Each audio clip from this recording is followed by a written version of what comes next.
வணக்கம் friends, welcome to food and information Tamil. இன்னைக்கு நம்ம ராகி அடை எப்படி ரொம்ப கிறிஸ்பியாக டேஸ்டியாக செய்கிறதுன்னு இந்த வீடியோவில் பார்க்கலாம். இதுக்கு தேவையான பொருட்கள் என்னென்னு பார்த்துடலாமா? ஃபஸ்ட்டு ராகி மாவு 1 கப் எடுத்திருக்கேன், கிட்டத்தட்ட 250 கிராம். மீடியம் சைஸ் வெங்காயம் 2 குட்டி குட்டியாக கட் பண்ணி இதில் சேர்த்துக்கணும். 1 இன்ச் அளவு இஞ்சி நல்லா சின்னதாக கட் பண்ணி இதில் சேர்த்துக்கலாம். வீட்டில் குட்டி பசங்க இருந்தாங்கன்னா பச்சை மிளகாய் எதுலேயுமே சேர்க்க முடியாது. இந்த மாதிரி பெரிய பீஸாக பச்சை மிளகாய் சேர்த்திங்கன்னா நமக்கு பச்சை மிளகாய் ஃப்ளேவரும் கண்டிப்பாக கிடச்சிடும். அதே டைம் நம்ம ராகி அடையில் பச்சை மிளகாய் எங்கே இருக்குன்னு ஈஸியாக பார்த்து அதை தனியாக எடுத்து வச்சுட்டு நம்ம குழந்தைங்களுக்கு சாப்பிட கொடுக்கலாம்.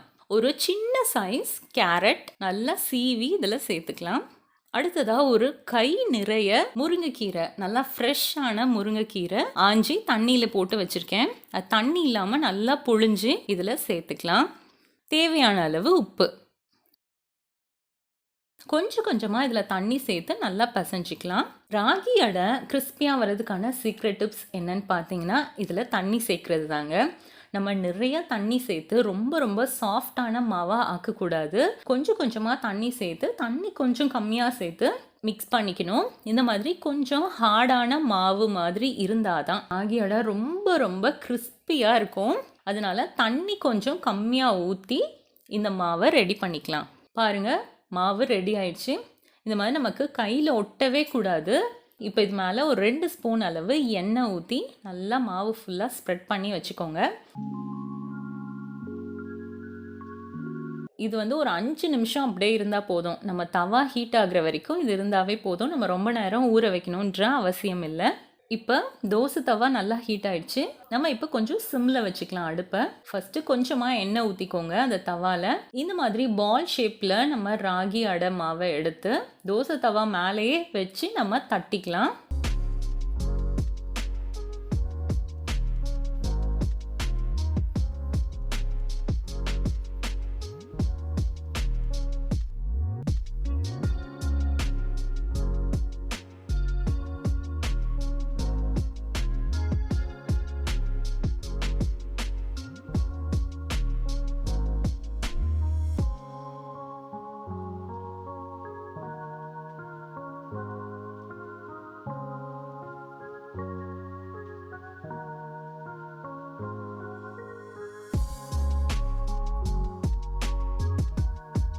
ஃபைவ் மினிட்ஸ் சிம்மில் நல்லா வேகணும்.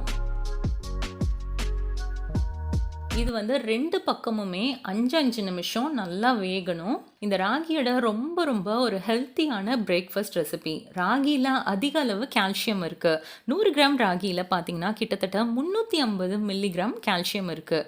மற்றும் இதில் அதிக அளவு அயன் இருக்குது. அது மட்டும் இல்லைங்க, வெயிட் லாஸ் பண்ணணும்னு நினைக்கிறீங்களா, இந்த ராகியை உங்கள் டயட்டில் சேர்த்துக்கோங்க. ஏன்னா இதில் அதிக அளவில் ஃபைபர் இருக்கிறனால நீங்கள் இது கொஞ்சமாக சாப்பிட்டாலே உங்களுக்கு ஃபுல்னஸ் கிடைக்கும்.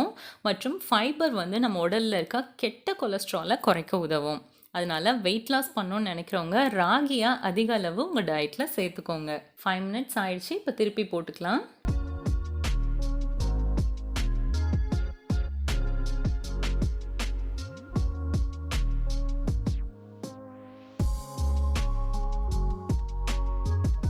நம்ம ராகி அடை ரெடி ஆயிடுச்சு. ரொம்ப கிறிஸ்பியான டேஸ்டியான ராகி அடை கண்டிப்பாக நீங்கள் உங்கள் வீட்டில் ட்ரை பண்ணி பாருங்கள்.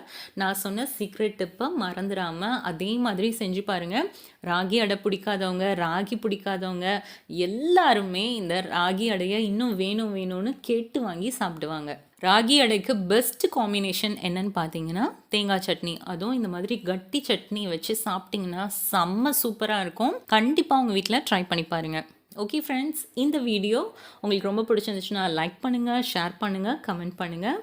நான் உங்களை அடுத்த வீடியோவில் மீட் பண்ணுறேன். இந்த நாள் இனிய நாளாக அமைய வாழ்த்துக்கள். தேங்க்யூ.